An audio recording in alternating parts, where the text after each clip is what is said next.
जर तुमचं वय 30 ते 35च्या मध्ये आहे तर फक्त 3.5 ते 4,000 रुपये भरून तुम्हाला 1 करोड पर्यंत टर्म इन्शुरन्स मिळू शकतोय.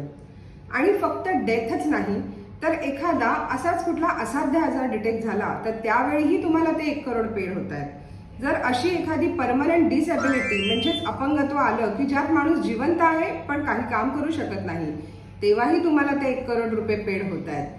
एखाद्या वेळी 3 वर्ष प्रीमियम भरल्यानंतर तुम्हाला प्रीमियम भरणं शक्य होत नाहीये तर तुम्ही कंपनीला एक लेटर सबमिट करून ऑटो कव्हर घेऊ शकताय. 1 वर्षापर्यंतचा पिरियड मागून घेऊ शकताय. तसंच सगळ्यात महत्त्वाचं म्हणजे तुमची वाईफ हाऊसवाईफ असून सुद्धा तुमच्या इन्कमच्या बेनिफिटवर तिलाही तुम्ही टर्म प्लॅन मिळवून देऊ शकताय. आणि जर तुमचा टर्म प्लॅन वयाच्या 80-75 पर्यंत घेतलेला आहे तरीही प्रीमियम तर तुम्ही फक्त 10च वर्ष भरणार आहात किंवा 12 वर्षही भरू शकता. पण वयाच्या 60ला जर तुम्हाला असं वाटलं की आता माझ्या लायबिलिटी संपल्यात आणि मला हा प्लॅन पुढे नाही चालवायचा तर भरलेले प्रीमियम परत घेऊन तुम्ही त्यातून अर्ली एक्झिटही घेऊ शकताय. आहेत ना युनिक आणि इंटरेस्टिंग पॉइंट? यासाठी मला कॉल करा, आपण डिटेलमध्ये चर्चा करूया. थँक्यू.